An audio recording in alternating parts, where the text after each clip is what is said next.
Bakit nga ba masarap ang bawal?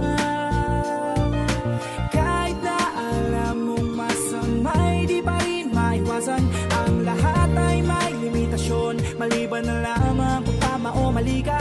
Pwede ba magtanong, bakit nga ba masarap sa araw-araw nating pamumuhay sa mundo, may mga bagay na di maipaliwanag ng gusto. Mapapaisip ka na lang, ba't ka binuhay ni Ama? At anong misyon mo dito sa mundong mapangmata? Para saan ang mga samot-saring bagay sa paligid? Anong meron sa loob ng tinuturing mong pag-ibig? Susundin mo ba ang isip mong naakit ng sa titig? Puso mo ay baliwala kung utak mo'y makikit. Makinig ka sa sarili mo at wag sa kanila. Dalawa lang ang